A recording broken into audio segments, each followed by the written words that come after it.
Let's begin. Here we go! Hi, everybody! Start the insanity. You are not worried, are you? Me? No. We're waiting. Hello and welcome to Super Media All-Stars, a weekly podcast, and today we are talking about movies. I'm your host, John Harris, and I'm joined by three other All-Stars in the room. First one being Jake Boston. Poo-choo train laying down the tracks and the poo-choo all the way and back. Anthony Borich.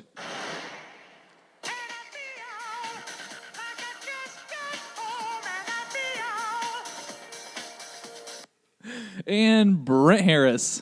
Welders, clean up. And don't forget to use your goddamn nozzle dip on your welding nozzles. Get their things well lubricated for your excellent welding bead. Clean up. All right. Nice finish. Welcome, everyone. We have a great show for you today. There's a lot of good stuff in the news that we're going to be going over. We all saw Murder on the Orient Express. We're going to talk about that. And then we're going to end with a little bit of a twist on our trivia tonight. But first, guys, how you doing? I'm doing great. I got some Chewy Sprees. They're amazing. Like you said, Jake, probably one of the most not thought of underrated candies. I never think of it, but then I just had them in, I don't know, it's been years. Probably at least a year since I've had them, and goddamn. Definitely in my top 10, I think. If you hear some chewing during this episode, because we're enjoying our sprees, not sponsored by either. Yeah, we don't need to be sponsored by Chewy Sprees. Nice plug. But if we were, man, they're delicious. All right, so, guys, it's been a while, about a week since we talked. Anything you guys are watching lately that's pretty good? I caught up on Mr. Robot, Season 3. How's that show shaping up? Season 2 was kind of a wet fart, and Season 3 is picking up where Season 1 was in terms of quality. I'm liking where it's going so far. And that's like a hacker show, right? Sure is. Good stuff? Yeah, I'm liking it. There's not actually a robot in that show, correct? Nope, there's a guy named Mr. Robot. Gotcha. I checked out, rewatched Alien Covenant. It was still just okay. Yep, it's always going to be okay. Yeah, so I walked away from that feeling the same way I did in the movies. But Anthony, Brent, anything new on your end? Not anything new, but they had an all episode of, playing every episode of Futurama on the Sci-Fi Network this weekend. That's weird. So it was kind of fun to watch some of those. Did they just get the IP of Futurama and they're just deciding to play all I of think them? so. It was fun though. The reboot they did with Comedy Central actually produced a lot of good episodes. Sure did. Yeah. Just too bad it got cut. Was it 3 seasons worth of new material? Yeah. Man, these Chewy Sprees are delicious. I can't imagine why anybody want to buy them. Thanks, Chewy Sprees. I watched The Babysitter on Netflix. Ooh, And I want to see that. It was surprisingly better than I thought it was going to be. Someone told me to watch it, and I'm like, we'll see. Good friend of the show, Kevin. Yeah. And then, because I just read the premise of it and held it against it, but sure enough, it turned out to be a decent flick. I came home the other night and you were watching Sicario? Oh, yeah. I watched that too. For the first time? Fantastic. Really good, right? Emily Blunt's character she's an excellent excellent actress, but I didn't think her character was that great. Benicio del Toro. Thank you. Yeah, I was no, gonna he's by far the best. I was going to slaughter. And Josh Brolin. His character was actually pretty good too. Yeah, he's okay. But Del Toro by far Yeah. made that movie. He wasn't even nominated for an Oscar. He totally should have been. I don't get why. Yeah. Why not? Like that one scene where he tries to go, he interrupts a family dinner. I'll just say that. Yeah. My God. Right? Yeah. Ooh. I walked in when you were finishing that movie, and I was putting my stuff away, and I looked over at your face as the credits rolled. You looked confused / like you didn't know what to think. Is that part of that ending? Or was that just like a dumb face you were making? That's just my normal movie watching face, but no, it's gritty. I guess that's the term I would use for it. It's not something I've normally watched, and I loved it for that fact. Like it did not end the way I expected it to, and the twist was amazing. Sure was. I had one more thing that I want to bring up. Yeah. The 30 for 30 series that ESPN does, all those like sporting documentaries. Yeah. They just did one on the Nature Boy Ric Flair. This is a 90-minute documentary. The first hour is just like all about his career, and then it starts getting like super sad. There's your wrestling fact for the day, I guess. I have a lot of them, but I don't like to put that side of me out there because it's super nerdy and gross.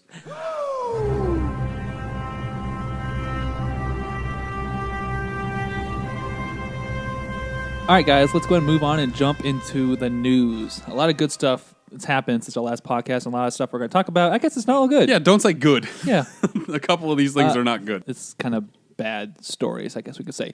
The first one being really good. Rian Johnson, the guy who is now directing and kind of behind Star Wars The Last Jedi that comes out shortly, he's been set to direct and write the first of 3 new Star Wars movies that are going to have new characters and new parts of the galaxy to explore. Guys, are you excited about this? You guys are more Star Wars heavy than I am, so. I don't know. I mean, I haven't seen The Last Jedi yet, so maybe I won't. No, I probably will. Yeah, all right. I don't know. I'm guessing they're happy with what he's done with The Last Jedi since they're already saying he's going to get this. Mm-hmm. Jake, do you have any context behind Rian Johnson's previous work? Yeah, I am a big fan of Rian Johnson. He directed, let's see here, his first movie was Brick. His second movie was The Brothers Bloom. And his third movie was Looper. Okay, I liked Looper. Looper was very good. Brick is like a high school noir film. Interesting. Yeah, it has Joseph Gordon-Levitt in it. That's interesting because I think Hitler.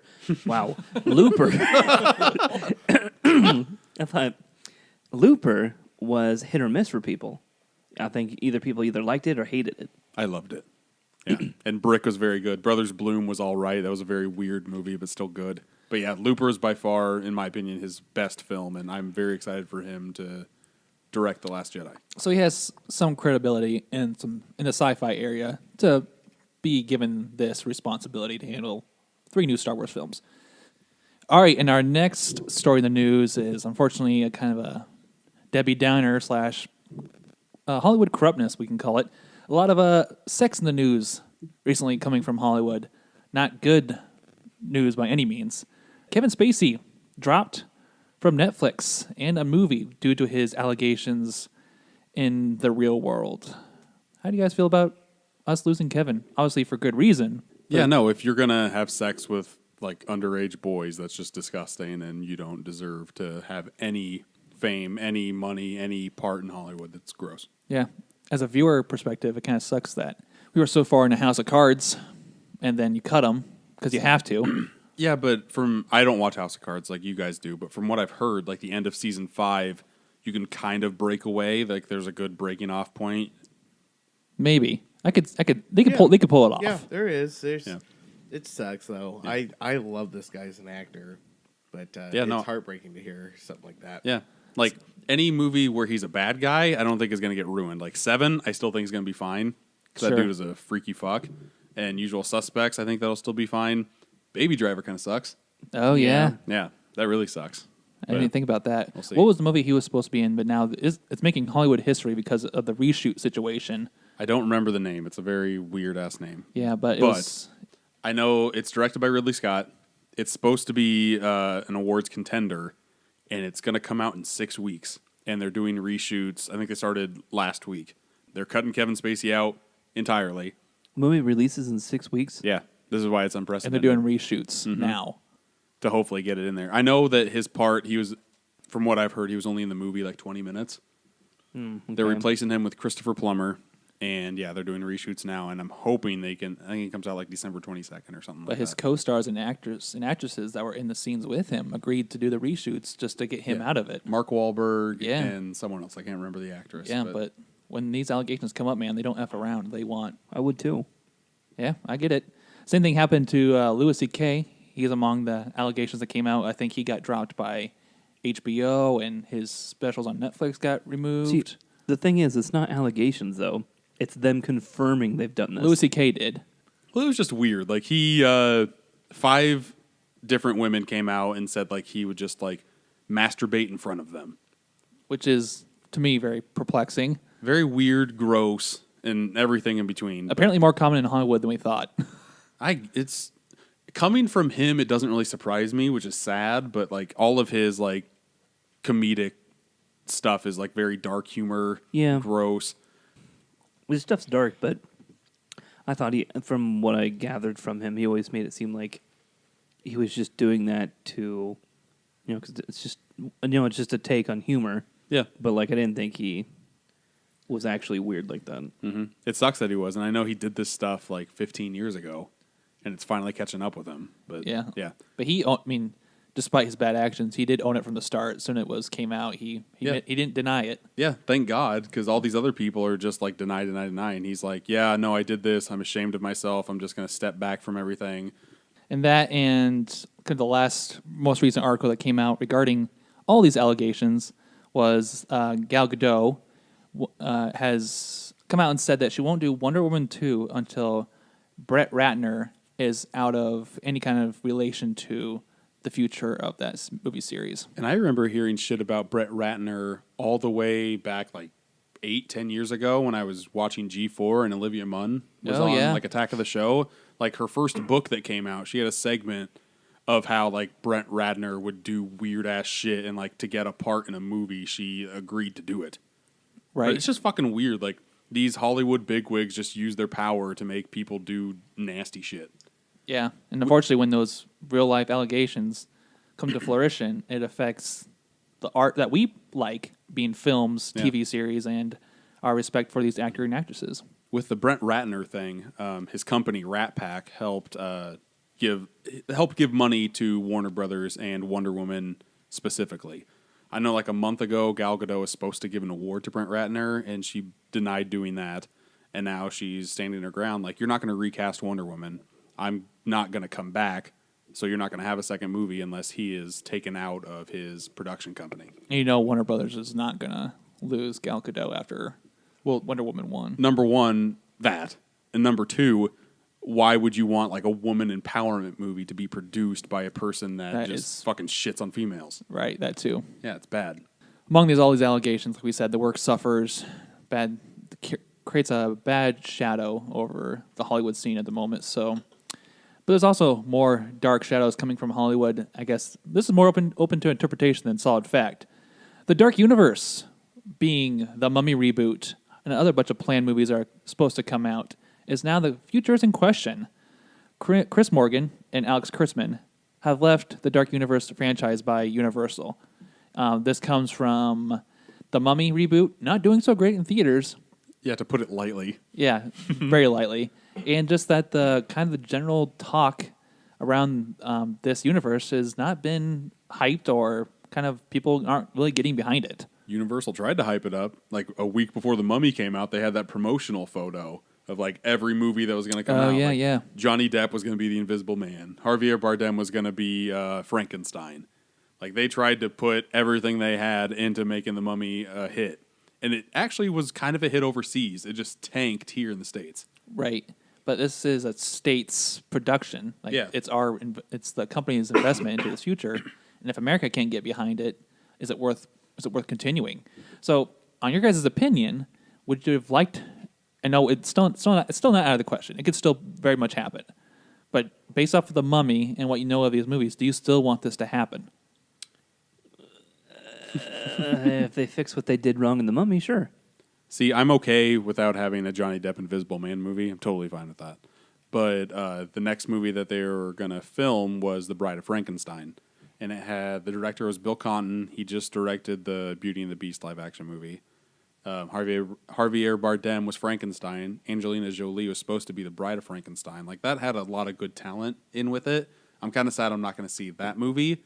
But this is what you kind of get when you have the person that was behind the Spider-Man, like the Amazing Spider-Man universe. Mm-hmm. He was the guy behind that, and he was the one trying to like hook all of these different properties into one dark universe. Like, he fucked it up doing like the Sinister Six type of thing in the Amazing Spider-Man 2. Yep, like, remember all that crap? Yep. How it was just thrown in there? Mm-hmm. It's pretty much like the same thing that they try to do in The Mummy with Russell Crowe as Jekyll Hyde. Yeah. It's just sloppily put together, and Universal's stupid to make him the showrunner anyway, so. Based off Amazing Spider-Man, his credentials aren't great. I mean, I don't think those movies did okay, but they weren't well received by comic book nerds on reviews alone. So Yeah, the best thing about The Mummy was Russell Crowe's That's the only character I was really interested in. Character-wise, yeah, he was good, but like when he was trying to like find all these artifacts and all the backstory with him was bad. I liked him as a character, but every plot point in that movie sucked.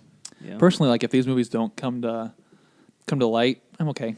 Yeah, I feel the same. There's enough genres out there that if the Dark Universe doesn't make it, yeah, it sucks, but I'm not going to get hung up on it. So, all right, on a much better note, as far as studio wise, Disney. There was an article that came out that Disney has been in talks and still attempting to what appears to be buying majority of assets from 21st Century Fox. Assets being the stuff that we really care about, such as the X-Men, Deadpool, a lot of these comic book and movie related things.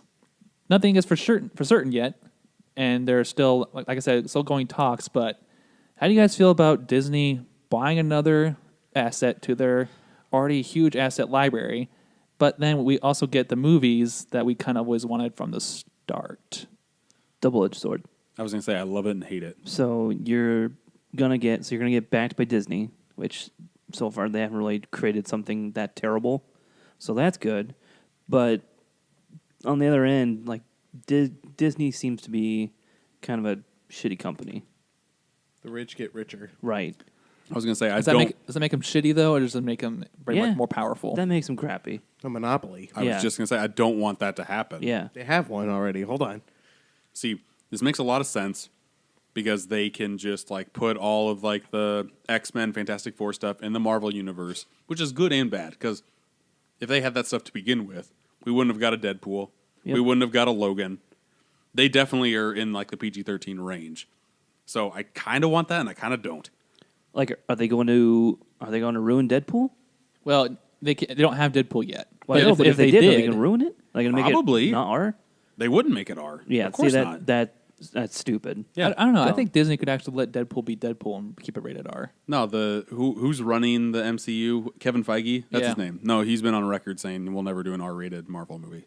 Even if they got Deadpool, I still see it trying to make more money going PG-13, which sucks. But Deadpool is still technically a Marvel movie, but not Marvel Studios, correct? Yeah, Kevin Feige is only part of the MCU. So if Gotcha. Deadpool was part of the MCU, Could wouldn't Disney, be rated R. Could Disney make a Deadpool movie and still not be considered the MCU, but have the Marvel title in front of it, like Fox pulled off?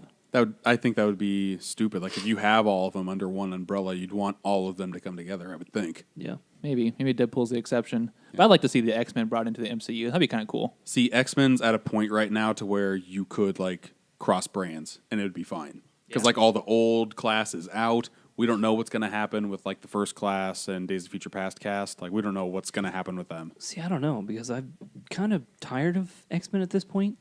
Well, it doesn't help that they just made, 2 shows for X-Men on...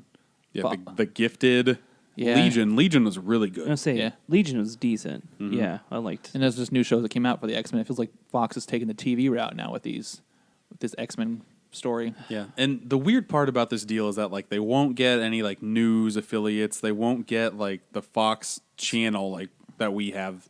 Yeah, Right. and any sports assets stays with 21st Century. Sports doesn't go over to them because if they got all that stuff, they would become a monopoly. So I think like the FCC kind of has a policy to where like one company can't buy 2 like major like ABC can't buy CBS, like that type of Time thing. Warner can't buy. So, yeah, like Brent said, it could go either way.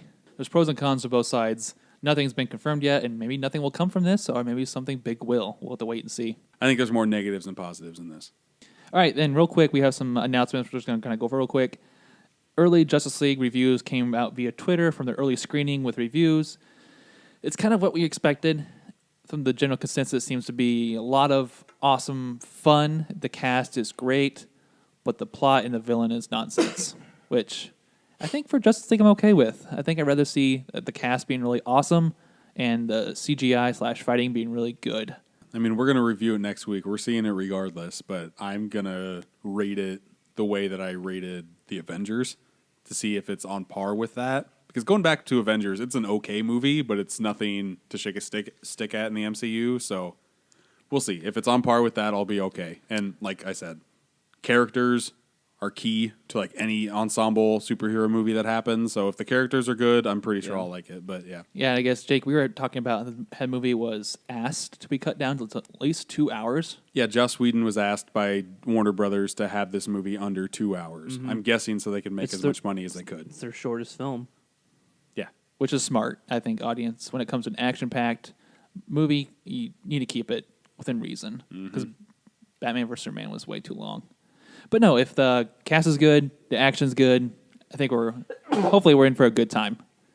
News from last week, Thor had the 4th biggest opening in 2017, which was good to see. I think it pulled in 120 million. 121, yep. Higher than it's estimated, so we liked it. General consensus was good. It seems like America agrees. And then some movies that came out, the first one being Daddy's Home 2 with Mark Wahlberg and Will Ferrell. Oh. And the other movie came out we'll be jumping to next.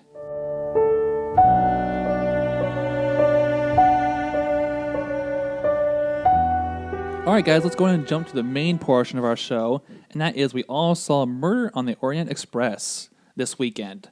It's its opening weekend, and we're up to some mixed reviews, it sounds like. For this first part, though, we're going to be no spoilers. You'll see in the timestamps where we jump into spoilers and get back to a no spoiler section. I'm most excited for Anthony's spoiler alert sounds. Definitely gotta happen. Not yet. Not yet. No, during spoilers. All right, so for this first part, guys, we all walked away from the movie this weekend. How'd you guys feel about it? Okay, I liked this movie. It was just kind of a fun. I didn't read too much into it. I only saw one trailer for it. Went in with no expectations. Murder mystery. It was just fun. I liked all the actors in it. It was just fun. I agree. The only trailer I saw for this was for other movies. Didn't know. I thought it would just be a decent flick, and it was. Like, it was fun. I thought it was a little slow at moments, but overall, I thought it was great. I liked a lot of things about this movie, and we'll talk about something else in spoilers, but last 20 minutes just kind of shit the bed for me. Interesting. I think I'm the most negative from what I'm reading the vibes out of you guys, but yeah, we'll talk. I love a nice whodunit movie, and that's pretty much what this movie is. I love a good train setting, except with the exception of Snowpiercer. That movie was bad in my book. See, I like Snowpiercer. But no, I thought this movie had an interesting premise. I knew it was a book, so at least give me some confidence that there was some good material to work with. And I ended up really liking the movie. I walked away not completely blown away by the ending, but still very much liking how everything turned out. But okay, so without going to spoilers, we know the story. We know that there is a train full of possible suspects. A murder happens on the train, and we have what the main protagonist to be a worldwide renowned detective known as Poirot. I think that's pronounced in the movie. I'm trying to think how he pronounced it, because he corrects the person every time. Yeah, 'cause they kept saying Hercules. Yeah, he's like, Hercule. Let's talk about the setting. I think the setting is very cool. I like that it's a very unique twist to a murder mystery, is essentially what this is. Mm-hmm. And it kind of takes place on a train. Yeah, and it's exactly what you'd think of. So it's coal-driven train with a smoke shout. Because it's like the, 1930s era? Yeah, mid-1930s? Yeah, Prohibition is still going on, so I would say like Right. late 20s, early 30s. Yeah. And then, I don't know, it's just, like, I like that era.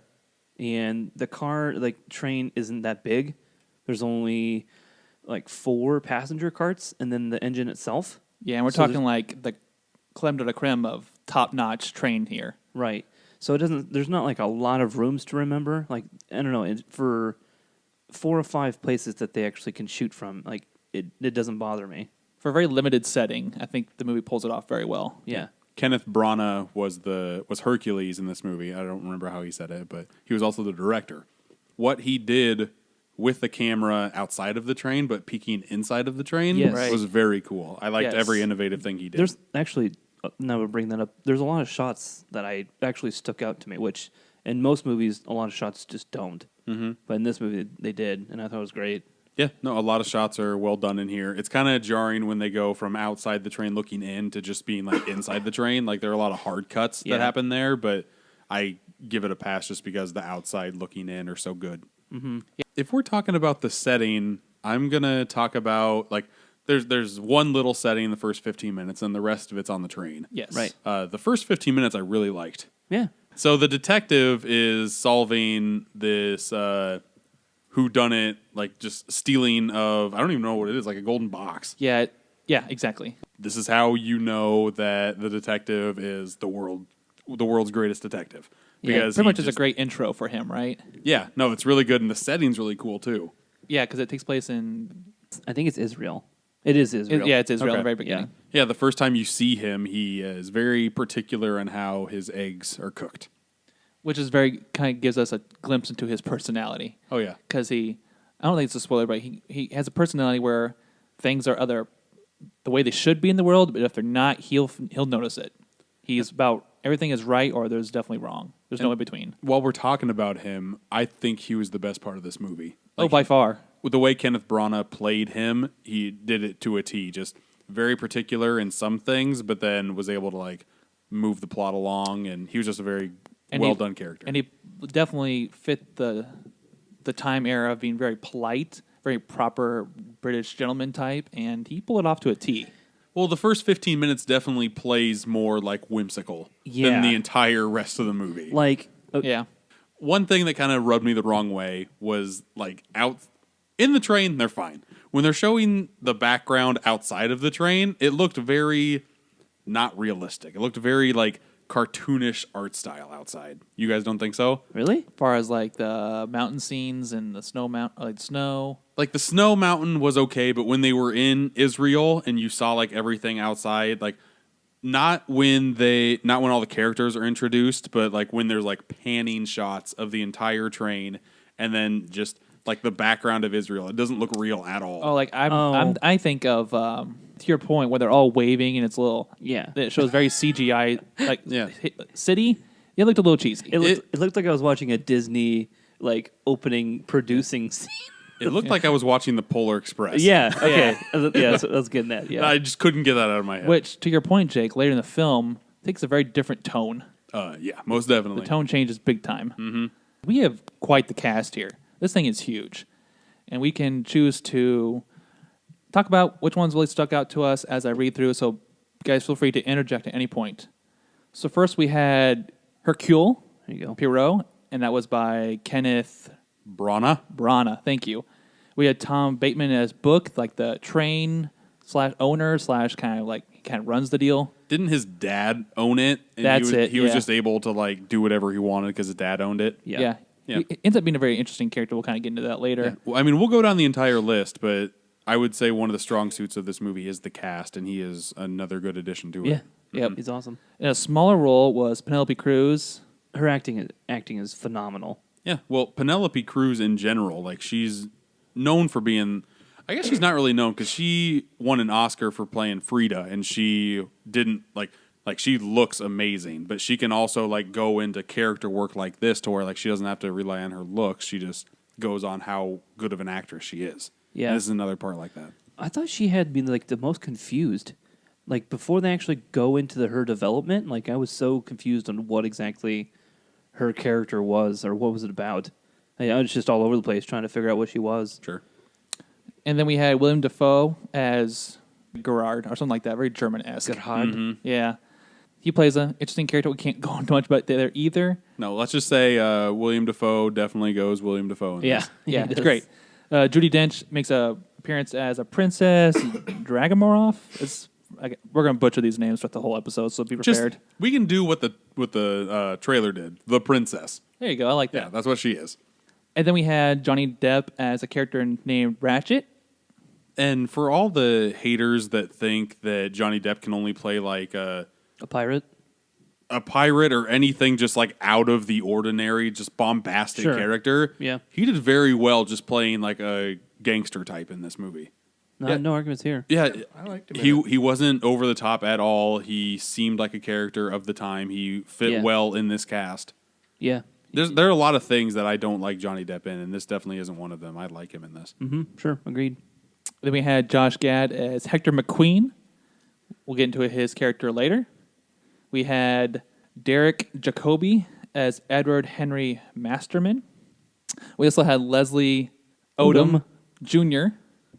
as Dr. Arthur Knott. Yeah, I liked him in this. I don't remember seeing him in anything else. I don't remember either, but Yeah. Michelle Pfeiffer as Carolyn Hubbard. We had Daisy Ridley as Mary, Do we need to say the other three? And the rest. and there's rest. they're all well done though. Mm-hmm. I don't think there's any bad cast in here. There's one I don't like, and that is Josh Gad. You didn't like Josh Gad in this? I didn't like him in this. Really? There's a scene where a revelation happens, and he's supposed to be played like very serious. Didn't buy it for a second. Didn't like it at all. That didn't stick out to me at all. I kind of liked it. Where he had to cry because one of his like backstory scenes happens. Yeah. Didn't like it. And I don't mind Josh Gad. I just didn't like him in this movie. He's the only one that kind of sticks out for me. What else is he in? Frozen. Olaf. Yeah, he was in Olaf. Frozen. Olaf from Frozen. Never seen it. Little snowman. I mean, he was in the Kevin Hart movie, The Wedding Planner. Ugh. I don't know him in a lot, but I don't really like him in this. He was in Beauty and the Beast. Oh, that. Remember, But speaking- he started the whole controversial thing of Oh, he's gay. Yeah. Olaf. Olaf's gay? Well, Gay snowman? You don't want to see the other end of that carrot. It's inside of him. oh my god. Never mind. Okay. So No, he was fine in Beauty and the Beast. I just didn't like him in this. speaking in generality here, the overall cast here I think is fantastic. So before we actually get into the spoilers, was the murder aspect to it, what actually happened, what transpires, did that interest you guys all? Like, did it get you hooked? But big thing about who done it is I want to know who it was, why, and exactly how it happened. Yeah, no, going through this entire movie, that's the main reason that this movie kept me hooked, is because I wanted to know who did it.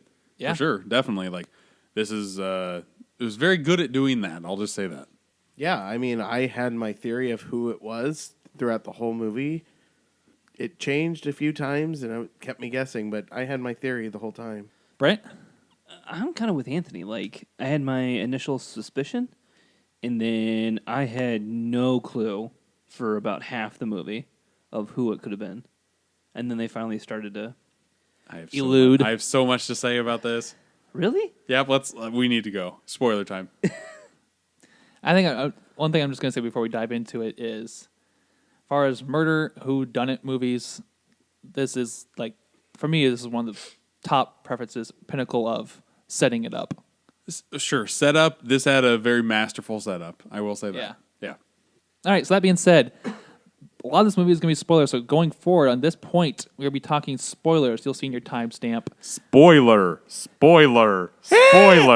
See, now I also have a cold, so You can't even do it without laughing. Oh, no. Like you died halfway through. You got hit by a rock by a crow. As oh man, it's all right. I shouldn't be doing it anyway. You should never do it ever. That's true. Oh, Well, that was supposed to be our spoiler alert. Completely botched, Oh, but man, that's great. valiant effort. I'm glad that you tried. All right, so be warned. Guys, now that we're into the spoiler section, starting with the story, we get to the cast. We learn that the cast has their each own backstory and relation to the victim, and then we kind of learn that it was a big spoiler here, team effort. How did that sit with you guys? Very poorly. Why so? I hate. There's just too many people that they had to rile up. Like, once, as the movie went along, you kept on seeing everybody's motive as to why they would want to kill this person. And each one seemed equally like, oh yeah, I have a reason to kill this guy, but I didn't do it and all that shit. And then as the movie went on, I probably changed my mind like 2 or 3 times. But as it turns out, everyone did it. I hate that. That sat with me so bad. Well, at first it was very intriguing because, like, it definitely sets up 3/4 of the movie that there's a lot of people that have their own reason to kill this guy. It even makes sense. Like, as soon as you know the guy's dead, there's like 13 stab wounds and they're all different. 12. there's 12. 12 stab wounds and they're all different. Went But- and saw this with my wife, who's a cop. She pointed that out right as that was said, and said everyone did it. That's what she said? Yeah. Oh, so she called this right off the bat. I'm Yeah. like, I don't know. But I didn't click with me at all when they talked about the stab wounds. Yeah, no. It did for me, and they put a lot of emphasis on it. And then I didn't guess that everyone would have done it. Mm-hmm. I mean, I kind of got there before they actually said it, but they put a lot of emphasis on. I like whodunits because I'm very stupid, and I like to just go on the roller coaster ride of being like, "Oh wow, this person did it! I can't believe it." But if you set up everyone as to having a motive to do it, and then the total outcome is, oh yeah, everyone did it. That's just so stupid. No one does that though.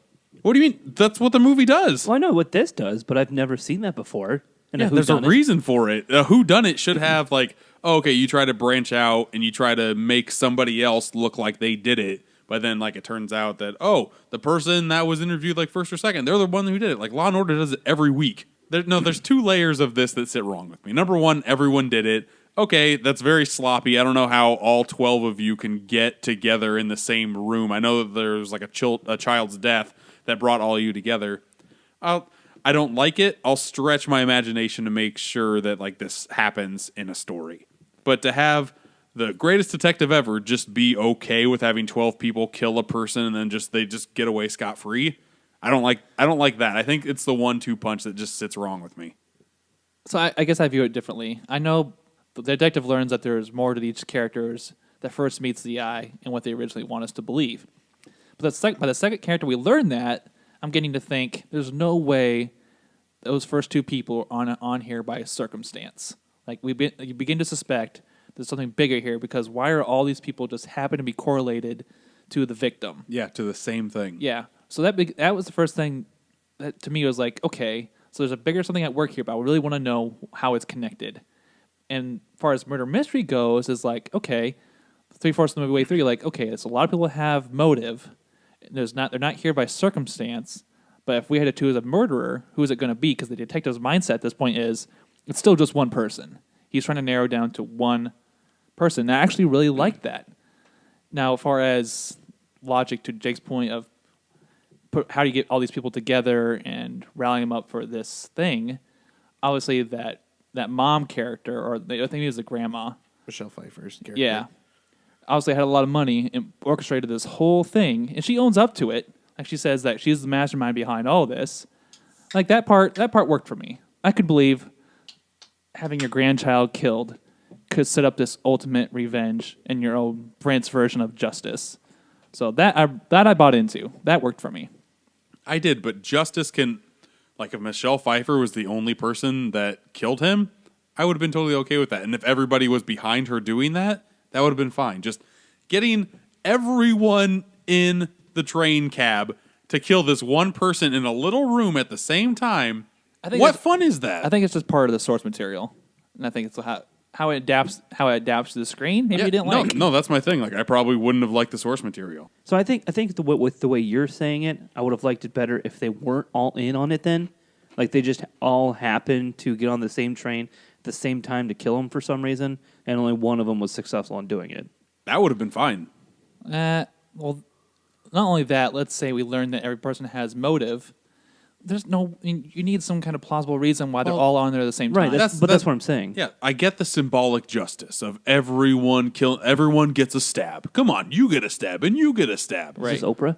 Yeah, I know, exactly. It's just, it doesn't sit right with me. Like if everyone was on the train and they had a part, but one person killed her, I would have been fine. But with everyone having an individual stab in the person, I just did not like that at all. So to pull this back away from the actual murder itself, looking at from Poirot's perspective and his story, we get a small side story through the protagonist and his personal growth. It's the very beginning of the movie. He sees the world in right or wrong.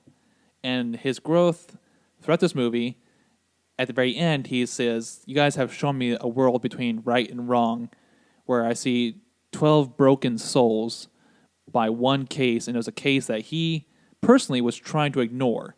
It was it John Anderson? Was that the character? The case was called Armstrong. The Armstrong case.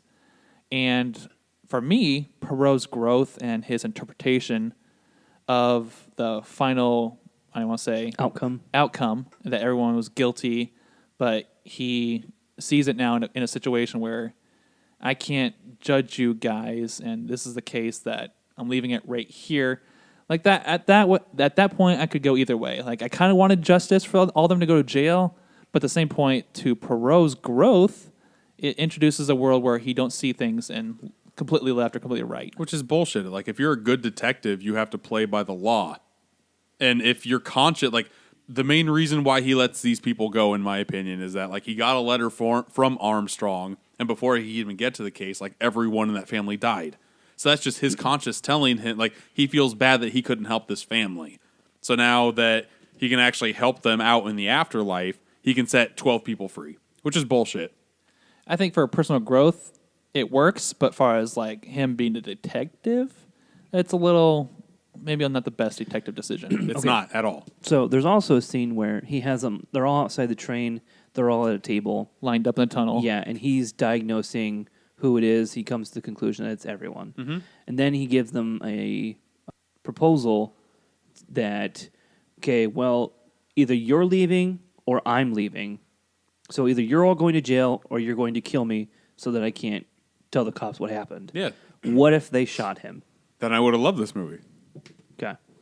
I honestly think it's a 1-2 punch of having all of them do it and then all of them just be free, scot-free. And I mean, at one point, tried. they were ready to shoot him. Michelle Pfeiffer No. pulled the trigger. No, She pulled the shot trigger on herself. That's right. She Yeah. grabs Oh, the yeah. gun and puts it against her chin and pulls the trigger. But you it's know, empty. Poirot was never going to take that chance. Yeah, but that's the thing. Like, I'm guessing if Michelle Pfeiffer's character would have actually shot him, then he probably would have arrested her, and at least it would have been one person. It still would have been a weak ending, but at least would have had some sort of justice.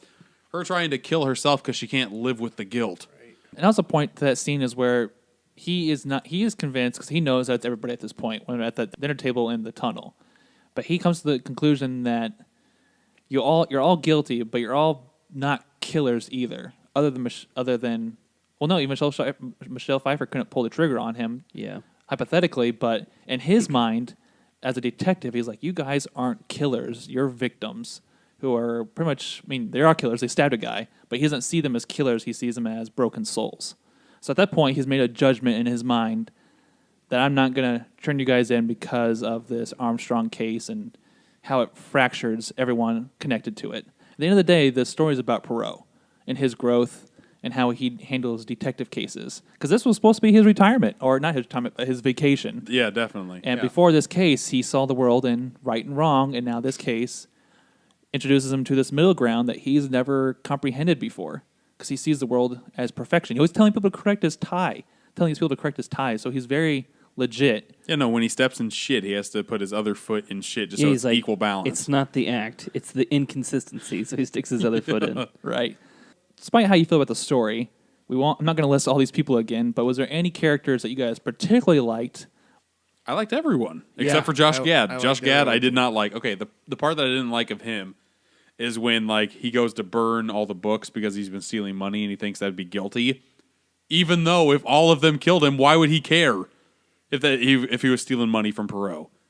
Like if all of them, Because that's something that's still pointing. It proves guilt. yeah, of him. but he was guilty. So if he was the only one to take the bullet, everyone else gets away scot-free. So if he was the only scapegoat for this crime, why would he care? because he's the one that's going to go to jail for it. Yeah, if only one person goes to jail and everybody else gets away for it, at least only one person will But that's do the crime or do the time for the crime, and everyone else will be freed. And I would think he'd be okay with that because that's not his character though. There's don't no know. way. I don't know. It's like that part was. I liked that part in the movie. I didn't like when Josh Gad started crying because his dad was the judge that did all the backstory shit. You know, I don't know. I didn't believe Josh Gad in that moment. I think that's why I didn't like him. I really liked William Dafoe because he played. It's supposed to be like a German professor. Yeah. and that's his persona that he puts on. Yeah. but then his real person in this film is He's like Jersey. yeah, and he's like some random American Uh-huh. who was asked to follow or was it protect He Ratchet. He was actually a detective, right? Yeah. And he was following Ratchet, but then he kind of went like off the rails a little bit, far as police work goes. See, Yeah. I got lost there because I feel like he shot a. I feel like he proved that he wasn't a cop either. He gets caught in a lie like 3 separate times. Right. In that scene. Like at first, Perot knows that he's not a German. So he's like, oh yeah, you got me. I'm actually a cop. I'm doing this and that. And like, actually, and I'm retired and all this stuff. Like, actually, you're not retired and you're not a cop in this part of town because the gun handle is this jurisdiction. And it's not yours. Right. And then like he has like another like, oh, you got me again. Like I like that whole scene. Yeah, when he switches from his German personality to like, oh yeah, you got me. Yeah. I love that part. That part was just funny and it was good. Yeah. No, Yep. I was talking bad about it, but I like that scene a lot. And because we're all Star Wars nerds, how'd you guys feel about Daisy Ridley?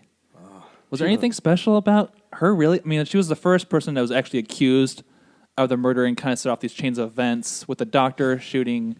Towards the end, you think it's her and her lover, the doctor. Yeah. And it's kind of like that's where they started to pull me away, kind of.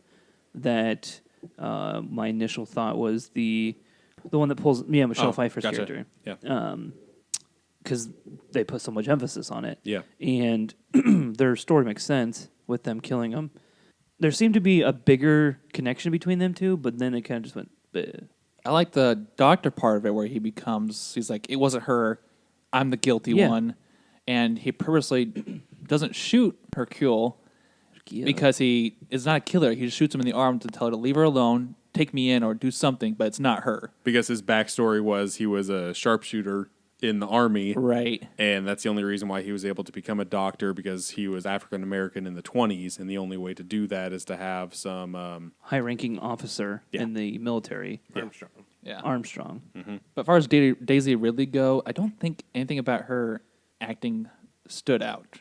Like, she was okay. Like, she was just okay. I liked her playing the innocent woman. I thought she was really good at that. Innocent-esque. The scene, I don't know, every scene that it was mainly consisting of her and Hercule, I thought was fantastic. The one where they're sitting in the snow, just face to face, they're just doing their interview. And then later, when they're, Right before the shootout. Yeah, the doors, cord is open, and then they're I like when we first meet her too and find out what she does. The boat scene was very interesting where her and the doctor are there, and we hear what the detective hears, and like, after this, we'll be free or something. And it definitely sets the mood for, what's the story between these two? Which you're kind of dying to know at that point. That being said, I think we all discussed earlier, the cast was solid, a lot of good choices here as far as roles go, and very much set the mood for the whodunit aspect of this film. Individual scenes that you guys liked, or maybe like we talked about earlier, there's some shots that you guys really digged in how the film was made. First one that comes to mind for me was when we first get into the set of questioning and interrogations, or more investigating, I guess is the proper word. There's an awesome scene where they film from behind the glass, like the glass effect in the window in the frame of the movie. Oh, where it shows like 3 heads in Yeah. one. Yeah.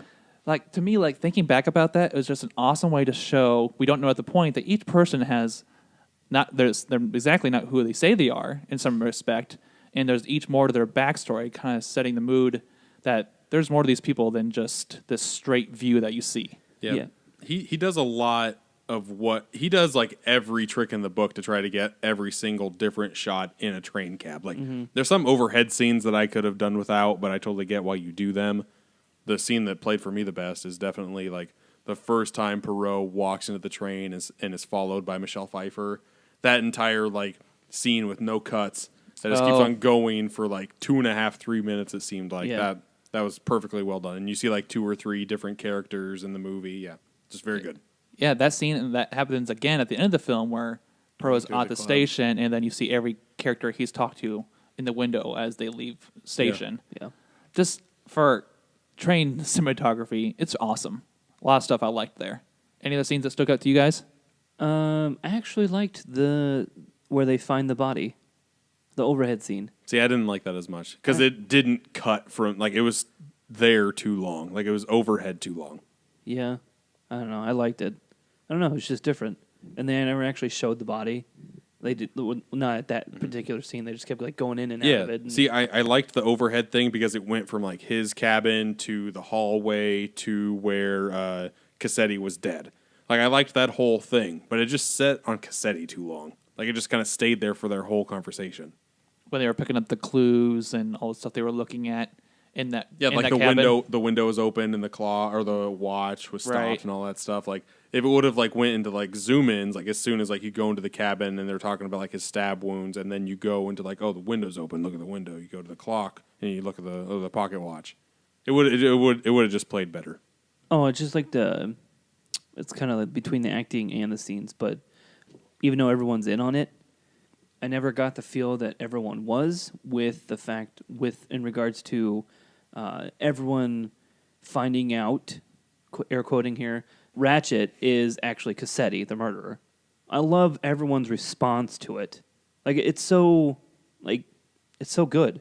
Like, Even though they already know. yeah, like they had me sold the whole time with every single one of them finding out who he was. Yeah. Well, think about the very first scene when one of the beginning scenes when the detective is walking down the train station. He's like, "There is a murder among us," and little do we know at that point that everyone's in on it.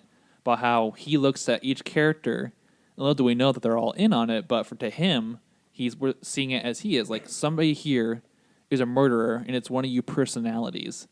And looking back on that scene now, like, oh, it's so good that they each look at the detective like, oh shit, this guy is going to ruin our plan because he wasn't supposed to be on that train. Remember, he was a last minute addition, and this kind of throws a whole like twist into their plan. But they go through with it anyway, thinking that they can get away with it. I'm actually really excited to watch this again later because knowing the ending now, I want to watch even more in detail of all of their little interactions between each other because they all know each other and they all are in on it. To Brent's point, I'm the exact opposite. Like normally in a whodunit movie, I like to watch it twice. Like one just going through the entire process and one knowing what happened to see like, oh, that's how they connected the dots A, B, C. This, if everybody did it, I don't care. The ending just ruins the entire movie for me, and that's unfortunate. So this is one of those cases where the ending, despite the journey, the ending just takes you completely out of it. Very much so, and that's very rare for me to say. But yeah, the ending just did not stick for me at all. I'm not a fan. See, I was along the points where I wasn't completely satisfied with the ending because I did want part of me, to go to jail. But just from Poirot's perspective, because that's kind of the view I take from this movie is through him, the main protagonist, that if I was a guy who saw things in complete left or right or black and white as he did, having the revelation that there's a middle ground and people can be hurt by things around us, that tied it over for me. Poirot's a coward. Bring them all in. Justice. So actually one of my favorite scenes is going to piss you off probably, but the fact that after he decides like, all right, never mind, you see him on the back of the train and his tie is undone. His top button's undone. His tie is just jagged to the left, and like he just doesn't care anymore. And he makes the statement, I now have this lesson learned that I now see the world a little differently. But when the person comes in to tell him he has another case in Egypt that he has to go to, he goes right back to his normal self. He's like, oh, your tie, it's not even. Even up your tie. So just for this one specific case, he's able to like bend the rules. And I think that's why that case is so special. All right, that being said, let's jump back into our spoiler-free zone. And that is going to be just some generality discussions here in our review. Just for numbers' sake, the Murder on the Orient Express opened to $28.2 million, making it the third place opening this weekend. Third place? What Yeah. what went in front of it? Thor and Daddy's Home 2. Do you have the numbers for those two? I Or? think Thor was 51 or 58 million. Oh, damn. And I think Daddy's Home 2 barely beat Orient with 31, I think, or 30. I would have rather seen Daddy's Home 2 than Murder on the Orient Express. I'll just say that. Sure, if you want to get dumber. Right? That movie did bad. Well, review-wise. You might as well. Oh, did it? Yeah. Might as well just watch Medea's Spooktacular. Boo Still making too. tons of money. Yeah, It well, continues to do really well. it goes to show how Yeah. stupid we are. As far as the reviews for the movie Murder on the Orient Express, it's been very mixed. My source I like to go to give a very high rating, but it's been split. Yeah. One of my favorite go-to reviewers, William Bibliana, gave it like a 9.1. So I had very high hopes going into this. And yeah, we'll see where Gave I it go. like a 9 out of 10. 9.1 out of 10. Yeah. As far as generals go, I think it's like a 66 on Metacritic. I'm not sure what's Rotten Tomatoes, but it seems to be down the line. Other people, it could be one of those book cases where people thought it wasn't good enough for the source material, or they're either like Jake and some of our opinions here, where the ending just wasn't satisfying enough for all this build-up. That's the only thing that I can think of why this movie is so split. Like, usually a movie, you either like or hate the movie. On this type of in particular movie is if the ending really like hits it out of the park or just shits the bed. So a fourth, like not even a fourth, like a fifth of the movie ruins it that much. The last 15 minutes ruined the movie for me. Nah. And I barely say that Then ever. that's not adequately judging the film. We don't know if that's all the critics' response. It could be that they didn't like some of the casting, they didn't like some of the scenes. I find that hard to believe. Yeah. What? Like, this movie is very well directed. The cast is pretty much pitch perfect except for like one or two people. I can see, I've read some reviews, where not particular to this movie, but movies can still get good scores despite the third act. I don't think that's the case here. I think there's other criticisms that I'm not finding that other critics are. I see like this movie being rated kind of like Shutter Island was at the time. Sure. I think that was kind of split down the middle too. It was. One I read, someone was mad that it was rated PG, but I don't think it would have done anything more, adding more swears or I had no idea it was blood PG. right? And yeah, to that point, I don't think it would have benefited or been detrimental if there was less violence or more violence. Because it's not really violent. It's more of like a... It's a murder mystery. Yeah. I don't care about If you can't get by on dialogue, this movie is not going to do much for you because it's pretty much all dialogue. There's barely any action. Yeah, no, the murder on the Orient Express is barely anything. Like, Right. this movie is just based on, like, oh, I can read this person and, like, I think you did it or you did it. This has nothing to do about the murder. All right, so despite all our thoughts, we got to bring it back here and do our star reviews. And I think it sounds like we're going to have a little bit different take on it, but I'll go and kick it off. I really liked this movie. The murder mystery aspect of it was really good. And I was very happy with the setting and how everything turned out. So I'm actually going to give this movie a 4 out of 5 stars. I don't know if I would give it a 4.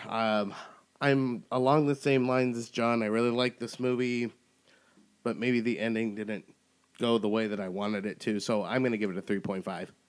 Okay, so John's at a 4. Anthony's at a 3.5. I really want to do this sucker a 2.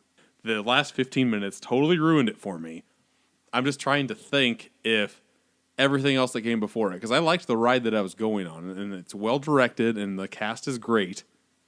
So I think just because of that, I'm going to do a 2.5 out of 5. Like, I'll make this movie average. I'll just put it, if you want to see it, you can, but just be warned that the ending might ruin it for you. I'll do 2.5 out of 5. I'm okay with that. I think that's fair because I was going to argue that this movie is definitely average, if not better. Like I know you want to say it's a bad movie, but there is a lot more worse movies out there than this one. Just be warned that the ending might ruin the entire thing for you. All right, Brant, can you bring it back to a good note for us? It's actually interesting because I feel like I'm always the one that's giving it higher ratings, giving every movie higher ratings except for like Logan Lucky. You know, you guys gave it 4 and 3.5, but this one it's actually a 3 for me. I liked this movie a lot. I just for murder mysteries, like it's definitely not the best thing I've ever seen. Don't get me wrong, it's like we said, well directed, well casted.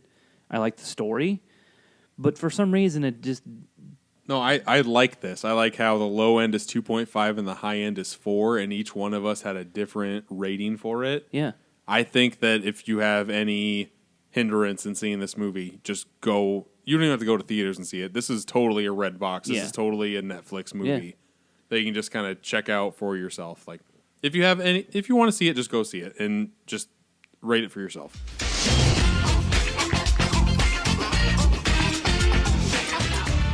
Let's go ahead and jump to our final portion of the show, and that is going to be trivia. But we have a different twist on it tonight.